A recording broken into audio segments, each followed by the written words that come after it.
والصلاة والسلام على سيد الأنبياء وخاتم المرسلين محمد وعلى آله وصحبه أجمعين. أما بعد فأعوذ بالله من الشيطان الرجيم. فلولا نفر من كل فرقة منهم طائفة ليتفقهوا في الدين ولينذروا قومهم إذا رجعوا إليهم لعلهم يحذرون. صدق الله العظيم وبلغنا رسوله النبي الكريم ونحن على ذلك من الشاهدين والشاكرين والحمد لله رب العالمين. سب حضرات عبادت کی نیت سے ایک بار نماز والا درود پاک تلاوت کر لیں. اللهم صل على محمد وعلى آل محمد كما صليت على إبراهيم وعلى آل إبراهيم إنك حميد مجيد. اللهم بارك على محمد وعلى آل محمد كما باركت على إبراهيم وعلى آل إبراهيم إنك حميد مجيد. حضرات گرامی، اللہ سبحانہ و تعالیٰ کا بہت شکر گزار ہوں میں اس بات پر، خاص طور پر کہ مجھے ماہرین فن کی ایک مجلس میں گفتگو کرنے کا موقع ملا ہے. ایسے حضرات یہاں پر موجود ہیں جن کی زندگیاں عملی طور پر ایک پیشے اور ایک فن کے ساتھ وابستہ ہو کر گزری ہیں. اسی طرح اسٹیج پر جو حضرات موجود ہیں، بلا شک اور بغیر کسی شبہ کے اور جھوٹ کا شائبہ بھی نہیں اگر میں یہ کہوں کہ ہمارے ملتان کی برکت یہ ہستیاں ہیں. ہمارے شہر میں علم دین کے حوالے سے، دینی غیرت اور حمیت کے حوالے سے، دین سے وابستگی کے حوالے سے یہ حضرات جو ہمارے سامنے موجود ہیں، ان سے بہتر حضرات موجود نہیں ہیں، یا کم از کم لوگوں کے سامنے نہیں ہیں. اور یہ ایسے حضرات ہیں کہ جن کے سامنے بات کرنے میں مجھے ذاتی طور پر ایک خوشی یہ ہے کہ اہل علم کے سامنے بات کرنے میں سب سے زیادہ طالب علم تب خوش ہوتا ہے جب اس کو کسی استاد کے سامنے بات کرنے کا موقع ملے، کیونکہ اس کو پتہ ہوتا ہے کہ یہاں پر اگر میری کوئی غلطی ہوئی تو وہ ضرور نکل جائے گی. اسی طرح مفتی جمشید صاحب، مفتی ثاقب صاحب حاضرین میں تشریف فرما ہیں. یہ وہ حضرات ہیں جو اسلامک بینکنگ کے نظام سے عملی طور پر وابستہ ہیں اور اس درپیش مسائل سے بھی آگاہ ہیں، چیلنجز سے بھی آگاہ ہیں، جو مزید ڈیولپمنٹس ہو رہی ہیں ان سے بھی براہ راست ان کا تعلق ہے. یہ ساری ہماری خوش قسمتی کے پہلو ہیں جن کی بدولت ہمیں سب سے پہلے اللہ سبحانہ و تعالیٰ کا شکر ادا کرنا چاہیے. حضور اقدس علیہ السلام کی ایک دعا ہے، آپ نے ارشاد فرمایا اللہ تعالیٰ کو خطاب کر کے، وَإِذَا أَقْرَرْتَ عُيُونَ أَهْلِ الدُّنْيَا بِدُنْيَاهُمْ فَأَقْرِرْ عَيْنَيَّ بِطَاعَتِي. اے اللہ، جب تو دنیا والوں کی آنکھوں کو دنیا دے کر ٹھنڈا کرتا ہے تو میری آنکھوں میں خوشی ڈال اپنی اطاعت کے ساتھ. اس وقت دنیا کے اندر بہت سارے لوگ دنیا کی پریشانیوں میں، دنیا کی خوشیوں میں، گھبراہٹوں میں، بیماریوں میں، مصائب میں، آلام میں مبتلا ہے. یہاں پر ہمارے اکٹھا ہونے کی وجہ کوئی دنیا کا مقصد نہیں ہے. یہ کتنے بڑے شکر کی بات ہے اور کتنے اللہ سبحانہ و تعالیٰ کے سامنے جھک جانے کی بات ہے کہ اللہ تعالیٰ نے ہمیں ایک دوسرے کے ساتھ یہاں پر جڑ کر اکٹھے ہونے کی جو وجہ بخشی ہے وہ اللہ کے دین کی محبت ہے اور اللہ کے نام کا تعلق ہے. اس پر ہمیں شکر گزار ہونا چاہیے. دوسری بات، یہ ایسا نہیں سمجھنا چاہیے خاص طور پر تاجرین کو، حاضرین کو، طلباء یہاں پر تشریف فرما ہے، کہ جیسے یہ صرف ایک طرفہ ٹریفک ہے، ون وے روڈ ہے. یہاں پر جو حضرات آتے ہیں وہ صرف ان کے پاس کوئی بہت ساری چیزیں ہیں وہ آپ کے کانوں میں انڈیلنا چاہتے ہیں. ہمارے مرشد حضرت سید طاء المحسن شاہ صاحب بخاری رحمۃ اللہ علیہ فرماتے تھے کہ اس خطے میں علماء کے ناکام ہونے کی ایک بڑی وجہ یہ ہے کہ وہ سارے کا سارا دین یہاں سے گھسانا چاہتے ہیں. سارے کا سارا دین یہاں سے نہیں گھستا، کچھ منہ کے راستے سے، کچھ کھلا پلا کر بھی ان کو کرنا پڑتا ہے، اس کے بعد امت میں دین منتقل ہوتا ہے. ہمارے علاقے میں دین کی اشاعت اور دین کا پھیلاؤ حضرات صوفیاء کرام کی بدولت ہوا بڑی تعداد میں. خاص طور پر ہم ملتان کے رہنے والے، حضرت خواجہ بہاؤالدین زکریا ملتانی رحمۃ اللہ علیہ کے شہر کے رہنے والے ہیں. حضرت خواجہ بہاؤالدین زکریا رحمۃ اللہ علیہ کا کوئی سوانح نگار، کوئی سیرت نگار اٹھا کر دیکھیں، ان کی سب سے پہلی خصوصیت جو وہ بتائیں گے، کوئی بھی سوانح اٹھا کر دیکھیں، وہ یہ ہوگی کہ آپ اپنے مریدوں کو تجارت سکھاتے تھے. آپ اپنے مریدوں کو باقاعدہ رأس المال تھوڑے سے پیسے دے کر تجارت کے لیے منڈیوں کی رہنمائی کرتے تھے. فلاں علاقے میں جاؤ، فلاں علاقے میں جاؤ. بطور مبلغ پہلے اپنے مدرسے میں پڑھاتے تھے، اپنے پاس رکھ کر اللہ کا نام سکھاتے تھے، قرآن شریف کی تعلیم دیتے تھے، احادیث کی تعلیم دیتے تھے. کوئی ان کے ہاں لمبے چوڑے اذکار، مراقبات، اشغال وغیرہ کا معمول نہیں تھا. کوئی بھی ان کی اگر آپ سلسلہ سہروردیہ کی جو یہاں پر عمل دخل ہے، جو یہاں پر ان کی حرکت ہے، اگر اس کو دیکھیں، بنیادی طور پر دین کے عقائد، دین کے معاملات، دین کے بنیادی اصول سکھا کر، اللہ کا نام سکھا کر، اللہ تعالیٰ کی محبت اپنے پاس رکھ کر سکھا کر، اس کے بعد پیسے دے کر، مدرسہ بنا کر، تجارت سکھا کر، فنون سکھا کر، مختلف پیشے سکھا کر مختلف علاقوں میں ان کی تشکیل کر دیتے تھے۔ ہم اس شہر کے رہنے والے ہیں اور یہی سنت ہے ہمارے شہر کی۔ ہمارے آباء و اجداد نے، یہاں رہنے والے ہم لوگ جو مسلمان ہوئے ہیں، انہی لوگوں کی برکت سے اسلام کو قبول کیا ہے۔ اگر ہم اسی طریقے پر چلتے رہیں گے تو انشاءاللہ اسلام یہاں پر محفوظ بھی ہے، اسلام یہاں پر باقی بھی ہے، اور انشاءاللہ اسلام میں اضافہ بھی ہوگا۔ میں ذاتی طور پر حضرات کرام کی موجودگی میں کہنا تو نہیں چاہیے کہ میری ذاتی رائے کیا ہے، لیکن اس لیے کہتا ہوں تاکہ اس کا کمزور ہونا آپ کے سامنے آ جائے۔ میری ذاتی رائے ہمیشہ یہ رہی ہے کہ بہت دفعہ ہم مسلمانوں کی خامیاں خوب تلاش کرتے ہیں۔ ہم یہ بتاتے ہیں کہ ہمارے تاجر 2 نمبری کا کام کرتے ہیں، ہمارے رکشے والے جھوٹ بولتے ہیں، ہمارے حکمران کرپٹ ہیں، ہمارے پولیس والے ویسے ہیں، ہمارے ملازمین ایسے ہیں، ڈاکٹر ایسے ہیں۔ ہم اپنے معاشرے کے لوگوں کی خامیاں بہت زیادہ بتاتے ہیں، لیکن اس کے ساتھ ساتھ ہم کئی دفعہ مہذب دنیا کے معاشروں کے تقابل میں اپنی قوم کی خامیوں پر اتنا زور دیتے ہیں کہ اپنی قوم کی خوبیاں ہماری نظر میں آتے ہی نہیں۔ الحمدللہ ہم ایک ایسے ملک میں رہتے ہیں جہاں پر ریاست کا نظام محفوظ نہیں ہے، مضبوط نہیں ہے، قائم نہیں ہے، اس کے باوجود ہم امن و امان کے ساتھ یہاں بیٹھے ہوئے ہیں۔ ہمارے درمیان فرقوں کے اختلاف موجود ہیں، زبانوں کے اختلاف موجود ہیں، ثقافت اور کلچر کے اختلافات موجود ہیں، اس کے باوجود ہمارے درمیان آپس میں ایک دوسرے کے لیے جتنا تحمل اور جتنا برداشت ہے، مہذب دنیا کے کئی ممالک میں اگر اتنے اختلاف ہوں تو وہ ایک دوسرے کو چیر پھاڑ کر کھا جائے۔ جہاں پر ہمیں بہت زیادہ امن کی مثالیں دکھائی جاتی ہیں، ایک زبان بولنے والے، ایک ہی مذہب کے، ایک ہی فرقے سے تعلق رکھنے والے لوگوں کے چھوٹے چھوٹے ملک ہیں۔ اتنی آبادی والا کوئی ملک نہیں ہے دنیا کے اندر جہاں پر اتنے کم جرائم ہوں۔ ہمیں لگتا ہے شاید پاکستان بس جہنم ہے، ایسا نہیں ہے۔ الحمدللہ لا الہ الا اللہ محمد الرسول اللہ سے بڑی چیز دنیا میں کوئی نہیں ہے۔ اس کی نعمتیں الحمدللہ ہم یہاں پر دیکھ رہے ہیں۔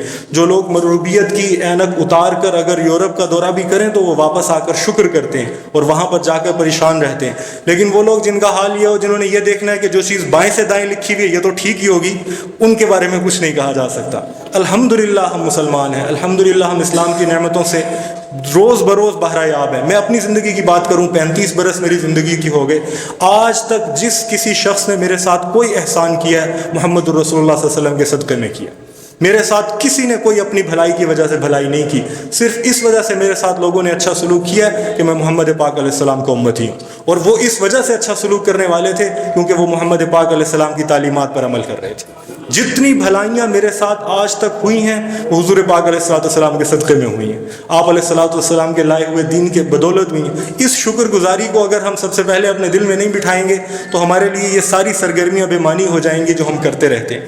اس کے بعد آخری بات، یہ جو یہاں پر آنے کا میرا اپنا ذاتی ایک ہدف ہے، اور وہ یہ ہے کہ ہمارے امام حضرت امام ابو حنیفہ رحمۃ اللہ علیہ، جیسے ابھی تھوڑی دیر پہلے کاظمی صاحب گفتگو فرما رہے تھے، خود بھی تاجر تھے، لیکن ہمارے ہاں ایک چیز یہ مسلسل رہی ہے کہ علم تب تک مکمل نہیں ہوتا جب تک انسان کو اپنے زمانے کے عرف سے آگاہی نہ ہو۔ حضرت امام محمد رحمۃ اللہ علیہ، جو امام ابو حنیفہ رحمۃ اللہ علیہ کے بڑے شاگردوں میں سے ہیں، بلکہ دیکھا جائے تو اللہ تعالیٰ نے امام صاحب کے علوم کو امام محمد کے ذریعے سے ہی محفوظ کیا۔ اگر امام محمد رحمۃ اللہ علیہ کی کتابیں نہ رہتیں تو شاید امام ابو حنیفہ کو کوئی جانتا بھی نہ۔ حضرت امام محمد رحمۃ اللہ علیہ کی سیرت میں لکھا ہے کہ 10 برس یا 20 برس تک آپ کا معمول رہا یومیہ بازار جا کر صرف تاجروں کو دیکھتے تھے، یومیہ بازار جا کر صرف تاجروں کو دیکھتے تھے، کیسے معاملہ کرتے ہیں، کیسے خریدتے ہیں، کیسے فروخت کرتے ہیں۔ اور فرمایا امام غزالی رحمۃ اللہ علیہ نے، اور امام غزالی تو شافعی تھے لیکن ہمارے احناف کی فقہ کی کتابوں میں یہ جملہ بار بار دہرایا جاتا ہے، من لم یعرف اہل زمانہ فہو جاہل، جو شخص اپنے زمانے کے لوگوں کو نہیں جانتا وہ جاہل ہے، وہ مفتی صاحب نہیں ہو سکتا، وہ عالم نہیں ہو سکتا، وہ professor, doctor, P H D, وہ کچھ نہیں ہو سکتا جب تک کہ اس کو اپنے زمانے کے لوگوں کی ضروریات کا پتہ نہ ہو، ان کے معاملات کا پتہ نہ ہو۔ یہ اس وجہ سے میرا ذاتی لالچ اس تقریب میں آنے سے یہ ہے کہ میں یہاں پر آ کر سیکھوں گا، اپنے علم میں اضافہ کروں گا، وہ علم جس سے مجھے دنیا کمانے کی فی الحال کوئی غرض نہیں ہے، اللہ پاک نے اتنی دنیا دے رکھی ہے کہ جس سے میرا گزارا اچھا ہو رہا ہے الحمدللہ، وہ علم جس سے مجھے آخرت کمانے کی لالچ اور غرض ہے۔ میں صرف اور صرف یہاں پر بیٹھنے والے سب دوستوں کو اس طرف بھی متوجہ کروں گا کہ یہ علم تجارت کا، یہ صرف اور صرف کوئی پیسے اور کوٹھی اور گاڑی کمانے کا علم نہیں ہے. ہم اس وجہ سے یہ علم حاصل کریں کہ یہ ہمارے نبی پاک علیہ الصلوۃ والسلام کے لائے ہوئے مقدس دین کا حصہ ہے، آپ کی بتائی ہوئی پاک باتوں میں سے ایک بات ہے. یہ کوئی ایسی بات نہیں ہے جو عام لوگوں کی ہے، یہ وہی بات ہے جو حضور اقدس علیہ السلام کا کوئی محبوب صحابی اور فقیہ اس زمانے میں ہوتا تو یہی گفتگو کر رہا ہوتا. اس کی بہت زیادہ اہمیت ہے. یہی علم ہے جس کی بدولت اللہ سبحانہ و تعالی ہم سے راضی ہوں گے انشاءاللہ، اور یہی علم ہے جس کی بدولت ہم شیطان کے پھندے سے آزاد ہوں گے انشاءاللہ. میں نے جو آیت پڑھی اس کا ترجمہ بیان کر کے جو میرا موضوع میرے ذمے ہے اس پر آتا ہوں، مختصر بات کروں گا. سورہ توبہ کی آیت ہے، ہمارا یہ مطلوب و مقصود ہرگز نہیں ہے کہ پورے کا پورا معاشرہ مولوی صاحب بن جائے، ہرگز یہ مطلوب نہیں ہے. اگر ایسا ہوگا، 2 دن پہلے بیضاوی شریف کے سبق میں ہم پڑھ رہے تھے قرآن شریف کے علم کے بارے میں. قرآن شریف کا علم ایک علم اجمالی ہے، ایک علم تفصیلی ہے. تو امام بیضاوی رحمۃ اللہ علیہ، بیضاوی ہمارے مدرسوں کے اندر آخری تفسیر کی کتاب ہے. تفسیر کی اس کے بعد کوئی کتاب نہیں ہوتی، اس کے بعد صرف حدیث پڑھتے ہیں ہم. تفسیر کی آخری کتاب ہے، اس میں اس کے مصنف یہ فرما رہے ہیں اللہ تعالیٰ کو یہ مطلوب نہیں ہے کہ امت کے ہر بندے کو قرآن شریف کی ایک ایک تفصیل کا پتہ ہو. اگر ایسا ہوا تو پھر باقی کام کون کرے گا؟ پھر تو حرج عظیم آئے گا، دنیا کے سارے کام رک کر رہ جائیں گے. کچھ لوگوں کو ایسا ہونا چاہیے، یہ سورہ توبہ کی آیت ہے جو میں نے خطبے میں پڑھی، کچھ لوگوں کو ایسا ہونا چاہیے جو باقی سب کام چھوڑ کر اپنے آپ کو دین کی خدمت کے لیے، علم کے لیے وقف کر دیں. باقی تمام دنیا کے لوگوں کی یہ ذمہ داری ہے کہ جس زندگی کے شعبے میں وہ ہیں اس سے متعلق اللہ کے حکم کو جانیں کہ میں جو کام کر رہا ہوں اس کام کے کرنے کے اندر مجھے کیا اللہ تعالیٰ کو پسند ہے اور میری کون سی بات اللہ تعالیٰ کو ناپسند ہوگی. یہ محنت کرنے کی ہے اور یہ بہت آسان ہے. ہم دنیا کے اندر، آپ ماشاءاللہ جیسے فاضل لوگ ہیں، ساری زندگیاں تجارت میں لگائی ہیں. مجھے ایک منتظم نے بتایا کہ ہم ایک بڑے تاجر کو دعوت دینے کے لیے گئے تو انہوں نے کہا کہ میں 80 سال کا ہو گیا ہوں، اب تم مجھے اسلامی تجارت کے اصول سکھا کر کیا کرو گے اور میں سیکھ کے کیا کروں گا. میں نے ان سے کہا کہ آپ کو کہنا چاہیے تھا ان سے کہ ابھی تو آپ کو ضرورت ہے کہ ساری زندگی میں جو کچھ آپ نے کیا، آپ کو زندگی میں موقع مل رہا ہے کہ آپ اس کے اوپر ایک ناقدانہ نظر ڈال سکیں اور اس کو دیکھ سکیں اور اللہ سبحانہ و تعالیٰ کی رضا کو حاصل کر سکیں.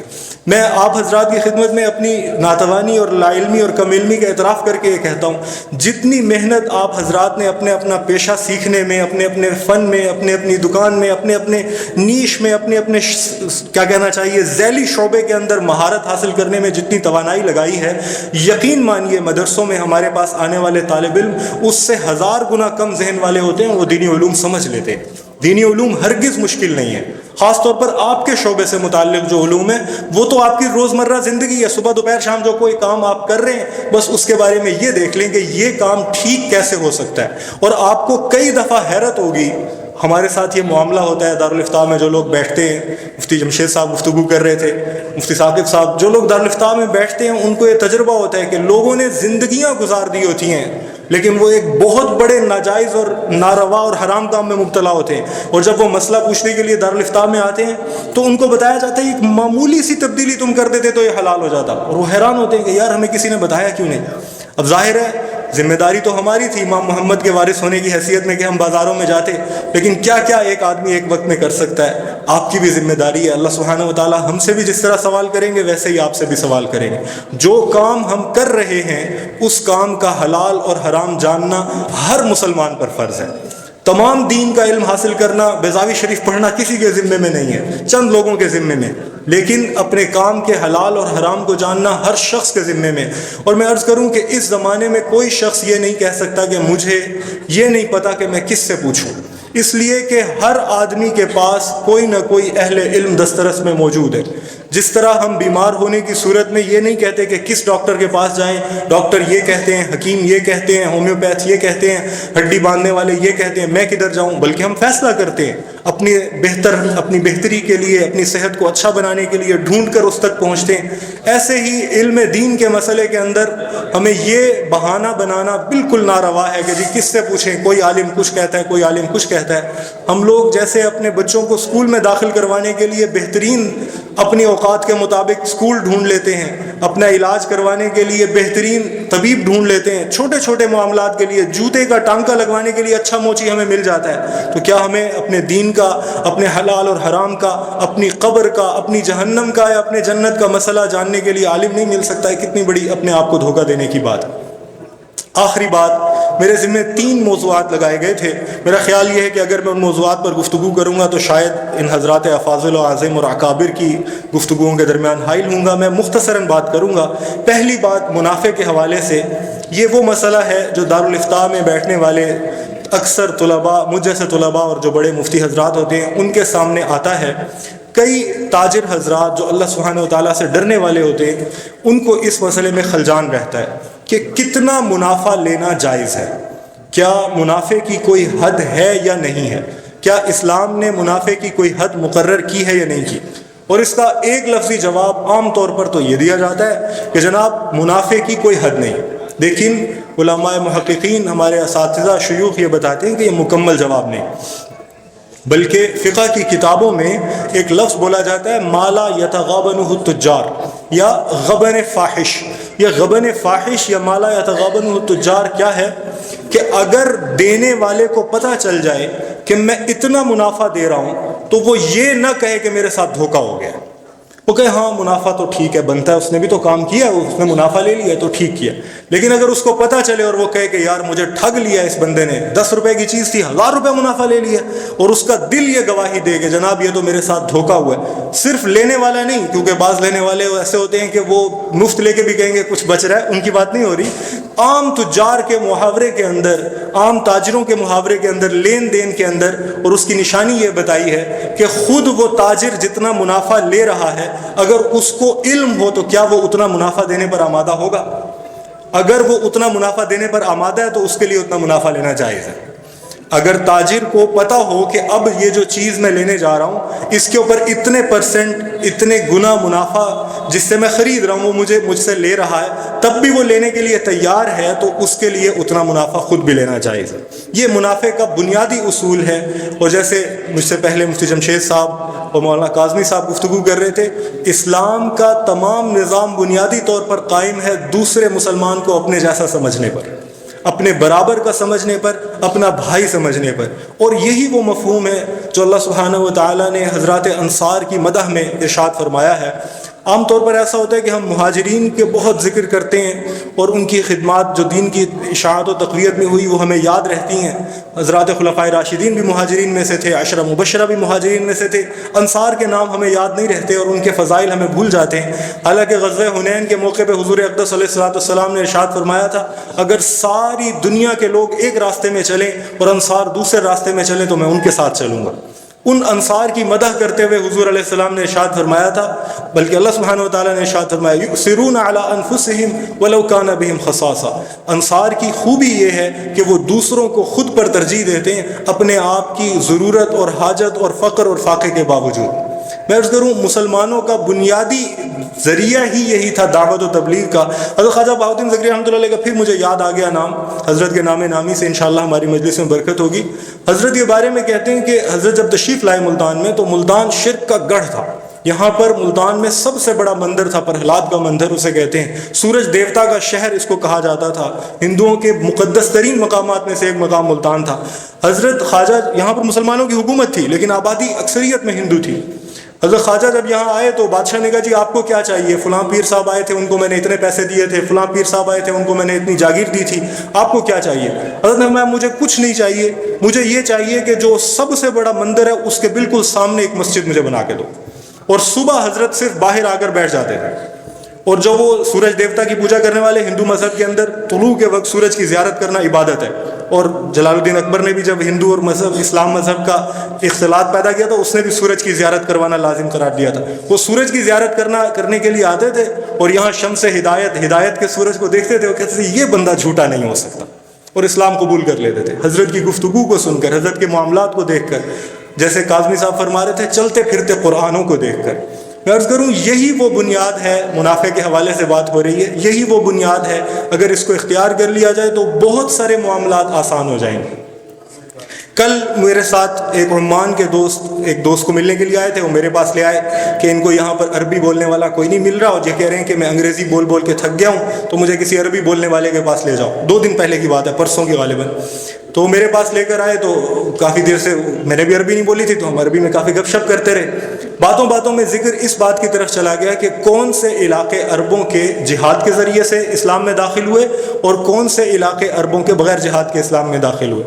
تو وہ بھی مورخ آدمی تھے, ہمیں بھی تاریخ سے کچھ دلچسپی ہے. تو میں نے کہا کہ تمہارا علاقہ جو ہے بغیر جنگ کے, بغیر جہاد کے اسلام میں داخل ہوا. کرے ہاں, ہم لوگ بغیر جنگ کے داخل ہوئے. ہمارے علاقے کے لوگ جو ہیں وہ کہا کرتے ہیں کہ بزرگوں کی بات کو مان لو, پوری دنیا کے لوگ جنگ کی وجہ سے اسلام میں داخل ہوئے, ہمارے بزرگ حضور علیہ السلام کو دیکھ کر اسلام میں داخل ہوئے. تو میں عرض یہ کر رہا تھا کہ یہ بڑی بڑی تعداد ہے, بڑے بڑے قبائل ہیں, بڑے بڑے علاقے ہیں جہاں پر کبھی کوئی مجاہد نہیں گیا. وہاں پر تجار گئے, وہاں پر تاجر گئے. یہی مفہوم ہے جو حضور علیہ السلام کی حدیث مبارکہ میں آپ نے ارشاد فرمایا, التاجر الصدوق الامین مع النبیین والصدیقین والشہداء. ترمذی شریف کی حدیث ہے, حدیث حسن درجے کی حدیث ہے. حضرت محمد مصطفیٰ علیہ السلام فرما رہے ہیں جو تاجر 2 کام اختیار کرتا ہے, ایک تو سچ بولتا ہے, دوسرا جتنا اس کے پاس رکھوایا جاتا ہے اتنا ہی واپس کرتا ہے, امانت میں خیانت نہیں کرتا, اللہ سبحانہ وتعالیٰ قیامت کے روز اس کو نبیوں اور صدیقوں اور شہداء کے ساتھ کھڑا کریں گے. اتنا اونچا مقام. یہ تو عام علماء کے لیے بھی اعلان نہیں فرمایا کہ محض عالم بن جاؤ تو تم نبیوں اور صدیقوں اور شہداء کے ساتھ ہو جاؤ گے, نہیں, بہت کچھ کرنا پڑتا ہے. لیکن تاجروں کے بارے میں فرمایا اگر وہ صدوق ہو, بہت سچ بولتا ہو, جھوٹ سے بالکل متنفر ہو, اور اس کے ساتھ ساتھ یہ کہ وہ امانت دار ہو, اللہ سبحانہ وتعالیٰ اس کو انبیاء, صدیقین اور شہداء کے ساتھ کریں. دوسرا نقطہ جو میرے ذمے حوالے کیا گیا تھا وہ مارکیٹنگ کا موضوع ہے. مارکیٹنگ شاید ہمارے زمانے کی تجارت کا سب سے بڑا حصہ ہے. مارکیٹنگ کی بدولت ہی خریدار اور جو انویسٹر ہے اس کے درمیان میں ربط اور ضابطہ اور ایک دوسرے کے ساتھ جوڑ پیدا ہوتا ہے. اگر مارکیٹنگ نہ ہو تو بہت دفعہ پتہ نہیں چلتا کہ چیز کہاں پر ہے. لیکن مارکیٹنگ کے ساتھ سرمایہ دارانہ نظام نے ایک بہت ہولناک کھیل کھیلا ہے کہ اب یہ صرف اطلاع اور اشتہار اور لوگوں تک علم پہنچانا کہ ہمارے پاس فلاں پروڈکٹ موجود ہے اس تک محدود نہیں رہی, بلکہ یہ ایک ایسی سائنس بن گئی ہے جو لوگوں کے اندر مصنوعی ضرورتیں پیدا کر کے ان کو جن چیزوں کی ضرورت نہیں ہے وہ بھی خریدنے پر مجبور کرتی ہے. میں ایک مثال آپ کے سامنے عرض کروں گا. میرے ایک بہت اچھے دوست ہیں, چائلڈ اسپیشلسٹ ہیں ساہیوال میں. کچھ عرصہ انہوں نے سرکاری نوکری میں بلوچستان میں گزارا ہے. وہ بتاتے ہیں کہ بلوچستان میں بہت دفعہ ایسا ہوتا تھا کہ جب کوئی بچہ پیدا ہوتا تھا, سرکاری ہسپتال میں ملازم تھے, تو ایسے دور دراز کے غیر آباد جن تک ایسے علاقوں سے جن کے بارے میں ہمارا تصور یہ ہے کہ شاید وہاں تک ابھی تہذیب نہیں پہنچی, دور دراز پہاڑوں کے اوپر سے آئے ہوئے لوگ جو ہوتے تھے وہ کہتے تھے ڈاکٹر صاحب ہمارے بچے کو ڈبے کا دودھ لکھو. تو میں ان سے کہتا تھا بھئی تمہیں کس نے بتایا کہ ڈبے کا دودھ تمہارے بچے کی ضرورت ہے؟ حالانکہ شاید ہم میں سے کچھ لوگ جانتے ہوں پاکستان کے اندر ایک بہت زبردست جنگ رہی ہے, ایک جھگڑا رہا ہے. کراچی کا ایک نوجوان تھا جس نے یہاں پر ڈبے کا دودھ بنانے والی کمپنیوں کے خلاف عدالت میں کیس کیا, اس کے اوپر قاتلانہ حملے ہوئے, اس کو اغوا کیا جاتا رہا. 20-15 سال اس بندے نے بہت مشقت اٹھائی, ڈاکیومنٹریز بنی ہوئی ہیں, BBC کے اوپر بھی اس کا ذکر آیا. اور اس کے بعد جا کے پتہ چلا کہ ڈبے کے دودھ جو بن رہے تھے اس زمانے میں ان میں سے اکثر مصنوعی تھے, اکثر مضر صحت تھے, بچوں کے لیے نقصان دہ تھے. لیکن اتنی زیادہ مارکیٹنگ ہوئی تھی کہ وہ پہاڑ پر رہنے والا وہ بلوچ, وہ پٹھان جو کم علم ہے جس کو پتہ نہیں, وہ بھی یہ چاہتا ہے کہ میرا بچہ پلے تو ڈبے کے دودھ پہ پلے. یہ سرمایہ دارانہ نظام کا استحصال ہے جس نے مارکیٹنگ کی سائنس کے ذریعے سے لوگوں کے اذہان کو مسخر کر لیا, ان کے اندر مصنوعی ضروریات پیدا کی. میں عرض کروں کہ ایک مسلمان ایسے نہیں کر سکتا, اس کو ایسا نہیں کرنا چاہیے. مسلمان کی مارکیٹنگ محدود ہو سکتی ہے, وہ لوگوں کو اطلاع کرتا ہے اور اس کو اطلاع کرنی چاہیے, لوگوں کی ضروریات پتہ چلیں لوگوں کو کہ میری ضرورت کہاں سے پوری ہو سکتی ہے. بہت اچھی بات ہے, تجارت کا حصہ ہے. لیکن بڑی بڑی تصاویر لگا دی جائیں, اس کے اندر بہت چمک لگا دی جائے, اس کے اندر جھوٹے ماڈلز کو کھڑا کر دیا جائے, خاص طور پر خواتین کی تصاویر لگا دی جائیں تاکہ لوگوں کو مرغوب کیا جائے, لوگوں کو ضرورت بھی نہ ہو.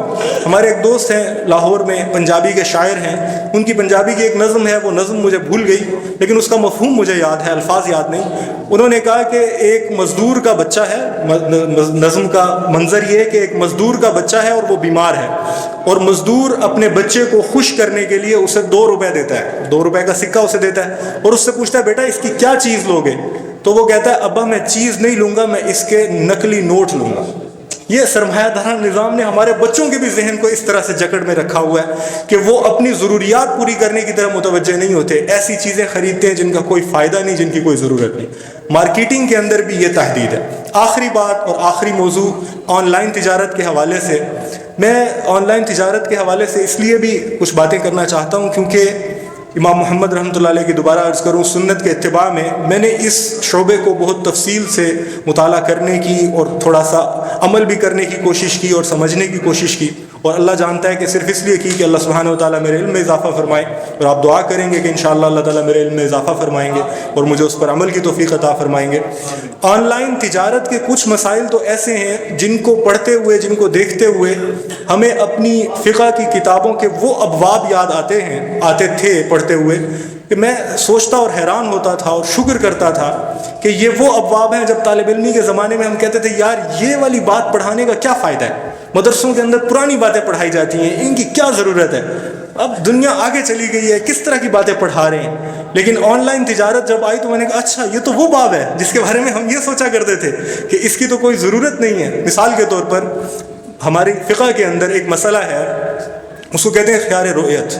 خیار رؤیت کا مطلب یہ ہے کہ اگر بائع نے، بیچنے والے نے کوئی سامان خریدنے والے کو بیچا اور خریدنے والے نے خرید لیا دیکھے بغیر، اس نے کہا کہ ٹھیک ہے میرے پاس فلاں چیز اتنی مقدار میں رکھی ہوئی ہے، ایسی ایسی ہے، اور اس کے پاس تھی بھی صحیح، تو تم کیا خریدنا چاہتے ہو؟ اس نے کہا ہاں میں خریدنا چاہتا ہوں۔ کتنے کی ہے؟ اتنے کی ہے۔ سودا ہو گیا، عقد ہو گیا۔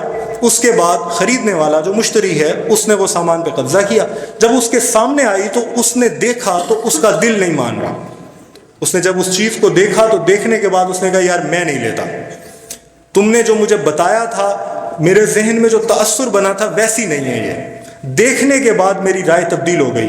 تو فقہ کی کتابوں میں لکھا ہوتا تھا کہ خیار رؤیت یعنی خریدنے والے کو یہ حق ہے کہ دیکھنے کے بعد وہ رائے تبدیل کر سکتا ہے۔ مجھے یاد ہے جب قدوری شریف جو فقہ کی سب سے پہلی کتاب ہے ہمارے نصاب میں، جب میں وہ پڑھ رہا تھا، ہمارے استاد ایسے تھے کہ وہ میری بے ادبیوں کو بہت برداشت فرماتے تھے اور سنتے بھی تھے اور سوال بھی کرنے کی جرت بھی دیتے تھے۔ میں نے ان سے عرض کیا استاد جی یہ والی بات اگر مان لی جائے تو پھر تو کوئی سودا بھی نہیں ہوگا، لوگ لٹکے رہیں گے، لوگ یہی دیکھتے رہیں گے کہ جناب پتہ نہیں ہے کب دیکھے گا، اس کے بعد بتائے گا اس نے لینا ہے یا نہیں لینا، اس طرح تو سارا کام لٹکا رہے گا اور ہوا میں اڑ جائے گا۔ تو استاد جی نے مجھے ڈانٹا، سبق آگے چلنے دے، تو فضول سوال کر رہے ہیں۔ اور اب آپ یہ دیکھیں کہ پاکستان کے اندر آن لائن تجارت کا ہجوم کتنا بڑھ گیا، پوری دنیا کے اندر آن لائن تجارت کا ہجوم کتنا بڑھ گیا۔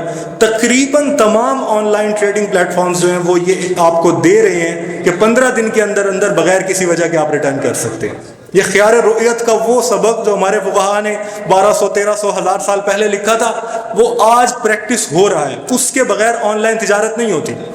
ہم میں سے کوئی شخص بھی جب کوئی چیز خریدنا چاہتا ہے سب سے پہلا سوال یہ ہوتا ہے یار دکھتا کچھ ہے، سامنے آتا ہے تو کچھ اور ہوتا ہے۔ اگر یہ فقہ کا خیار رؤیت والا مسئلہ نہ ہوتا، ہماری شریعت میں فرض کریں خیار رؤیت اگر حرام ہوتا تو یہ کام بھی نہ ہو سکتا۔ یہ اللہ سبحانہ و تعالیٰ کا احسان اور شکر ہے کہ ہمارے فقہا کو اللہ تبارک و تعالیٰ نے حضور اقدس علیہ السلام کی اتباع میں ایسی باتیں سجھائیں جو ہمیشہ ہمیشہ کے لیے کام آنے والی۔ اسی طرح آن لائن تجارت کا ایک اور دوسرا بڑا مسئلہ جس کے بارے میں بہت سارے لوگ غلط فہمی کا شکار ہو جاتے ہیں، ہم لوگ، ہمارا ایک پس منظر ہے تاریخی طور پر، ہم انگریزوں کے غلام رہے ہیں 100 سال تک، اور ان 100 سال سے پہلے بھی تقریباً 100 سال ایسے ہیں جن کے اندر ہم مستقل جنگیں ہارتے جا رہے تھے۔ وہ کہتے ہیں نا ہاتھی مرتا ہے تو اس کو مرنے میں بھی کچھ دیر لگتی ہے، تو گرتے گرتے گرتا ہے۔ تو تقریباً 200 سال سے ہم انگریزوں سے جوتے کھا رہے ہیں ہندوستان کے اندر۔ اس سے پہلے تقریباً 100 سال پہلے اور لگا لیں کہ ہم نے، ترکوں نے، ہمارے مسلمان بھائیوں نے آخری دفعہ انگریزوں کو آسٹریا میں شکست دی تھی 1700 کچھ کے اندر۔ اس کے بعد ہم نے انگریزوں کو کوئی بڑی شکست نہیں دی تھی تاکہ اللہ سبحانہ و تعالیٰ نے افغانستان کی فتح دکھائی ہمیں۔ اس سے پہلے ہم نے ہار ہی رہے تھے مستقل۔ تو ہمارا یہ معاملہ ہو گیا، ہمارا یہ ذہن بن گیا کہ بھئی جو ادھر سے آتا ہے نا وہ تو ٹھیک ہی ہوتا ہے۔ میں اس کی ایک مثال اپنے طالب علموں کو کالج میں بھی اور مدرسے میں بھی بتاتا ہوں۔ جب میرے 15 سپارے مکمل ہوئے تو میں نے، والد صاحب نے مجھ سے کہا کہ تمہیں کیا چاہیے؟ جب میں نے حفظ مکمل کیا 15 سپارے، میں نے عرض کیا کہ مجھے ایک ٹیپ ریکارڈر لے کر دیں۔ تو والد صاحب نے بڑی خوشی سے مجھے جاپان سے آیا ہوا ایک امپورٹڈ ٹیپ ریکارڈر ہدیہ کیا۔ بہت پرانے زمانے کی بات ہے، جو موبائل والے لڑکے ہیں وہ ہنس رہے ہوں گے اتنا بوڑھا ہے۔ تو اس زمانے میں والد صاحب نے مجھے ایک ٹیپ ریکارڈر ہدیہ کیا، تو میں اس کو ٹٹول کے دیکھتا تھا، خوش ہوتا تھا، زندگی میں پہلی دفعہ ایک چیز ملی تھی اپنی ذاتی۔ تو اس کے اندر ایک جگہ پہ ایک سوراخ تھا، تو میں نے ایک دوست سے پوچھا کہ یار یہ سوراخ کس لیے ہے؟ یہ تو چلو مائک ہو گیا, یہ ہیڈ ہو گیا, بچپن تھا, چیزوں کو کھول توڑ کر دیکھنے کی عادت تھی, شوق تھا. یہ سوراخ کس لیے؟ تو اس نے کہا مجھے تو نہیں پتا, ہمارے گھر کے ساتھ ہی ایک مکینک ہے, وہ ٹیپ ریکارڈر کی مرمت کرتا ہے, آؤ اس سے پوچھتے ہیں. اس کو پتا تھا میرا شوق ہے چیزیں کھول کے دیکھنے کا. ہم اس کے پاس گئے, اس سے پوچھا یار یہ والا سوراخ کس لیے؟ تو اس نے کہا کہ یار وجہ تو مجھے نہیں پتا, لیکن انگریزوں نے بنایا تو کوئی نہ کوئی فائدہ تو ہوگا. تو میں عرض کروں ہمارا معاملہ یہ ہے, ہم اللہ سبحانہ و تعالیٰ کے احکام کے بارے میں اس طرح سے نہیں سوچتے کہ اللہ نے حکم دیا تو یقیناً اس میں کوئی نہ کوئی فائدہ تو میرا ہوگا. لیکن اگر انگریزوں نے کچھ کر دیا ہو تو ہم چونکہ 200-300 سال سے ہار رہے ہیں, ہمیں لگتا ہے انہوں نے کیا تو ٹھیک ہی کیا ہوگا. یہ والی اگر مروبیت ہم نکال دیں اپنے ذہن سے اور اللہ سبحانہ و تعالیٰ کے سامنے اپنے قلب و نظر کو جھکا دیں, تو ہمارے بہت سارے مسائل حل ہو جائیں گے. من جملہ ان کے ایک مسئلہ جو ہمارے زمانے میں بہت زیادہ درپیش ہے, وہ ہے آن لائن اسکیم کا اور فراڈ کا. آن لائن تجارت کے اندر جتنا نقصان اور جتنا خسارہ عوام الناس نے اٹھایا ہے, پچھلے دنوں میں ایک رپورٹ پڑھ رہا تھا امریکہ کے ایک یونیورسٹی کی, پرنسٹن یونیورسٹی امریکہ کی بڑی یونیورسٹیوں میں شمار ہوتی ہے, اس کی رپورٹ تھی, اور انہوں نے صرف ایک چارٹ بنایا ہوا تھا کہ پچھلے 5-10 سال کے اندر جتنا دھوکہ اور فراڈ آن لائن تجارت میں ہوا ہے, ریکارڈڈ ہسٹری میں, لکھی ہوئی تاریخ کے اندر پچھلے 2000 سال میں اتنا دھوکہ نہیں ہوا. 2000 سال میں لوگوں نے تجارت میں اتنا ٹھگی نہیں کی, ایک دوسرے کو اتنا دھوکہ نہیں دیا جتنا پچھلے 5-10 سال کے اندر آن لائن تجارت میں دھوکہ ہوا ہے. ابھی آنے سے پہلے مطالعہ کرتے ہوئے میرے ذہن میں ایک واقعہ آیا, تو میں نے سوچا اس کو بھی تحقیق کر لوں. 1990 کی دہائی میں امریکہ کے اندر ایک بوم آیا تھا, ایک بہت زبردست واقعہ ہوا تھا. اس کے اندر لوگوں نے دھڑا دھڑ پیسے لگانے شروع کر دیے تھے, اسٹاک مارکیٹ آسمان کو پہنچ گئی تھی. اس کو کہتے ہیں .com. نیا نیا انٹرنیٹ آیا تھا, جیسے ہم لوگوں کی حالت ہے, نیا نیا ہم لوگوں کے ہاتھ میں انٹرنیٹ آیا. وہاں پر نیا نیا انٹرنیٹ آیا تھا, آن لائن تجارتی کمپنیاں بن رہی تھیں, لوگوں نے اپنے نام کی ویب سائٹ بنانا شروع کر دی, ہر بندہ اپنے نام سے .com ساتھ لگا لیتا تھا. جیسے اب واٹس ایپ کا, فیس بک کا, ٹویٹر کا زمانہ ہے, اس زمانے میں ویب سائٹ ہوا کرتی تھی. اس کے اندر لوگوں نے ٹریلینز آف ڈالر لگا دیے. اور پھر 1990 کی دہائی میں 2000 کے آتے آتے وہ سارے ہوائی باتیں جو ہیں, وہ ہوائی قلعے جو ہیں وہ مسمار ہونا شروع ہوئے, اور ٹریلینز آف ڈالرز کا لوگوں کو نقصان ہوا. لوگوں نے ایسے ہی لوگوں کی دیکھا دیکھی پیسے لگا دیے. انٹرنیٹ ہے ضرور یہ کام ہی کرے گا, انٹرنیٹ ہے ضرور اس کے اندر منافع ہی ہوگا, اگر یہ آن لائن ہے ضرور اس میں فائدہ ہی ہوگا. میں عرض کروں کہ صرف اس وجہ سے کہ وہ آن لائن ہے, اس کی چمک دمک سے ہمیں متاثر نہیں ہونا چاہیے, اس کو اچھی طرح دیکھنا چاہیے. اور سب سے پہلی اور آخری بات یہی ہے کہ ہمیں دین کے ہر شعبے سے متعلق جو کام ہم کرنے لگے ہیں, اس کو کرنے سے پہلے اس کے حلال اور حرام کو جاننے کی فکر کرنی چاہیے, اور اس کے لیے علماء کے ساتھ رابطے میں رہنا چاہیے. اللہ سبحانہ و تعالی عمل کی توفیق عطا فرمائے. وآخر دعوانا الحمدللہ رب العالمین.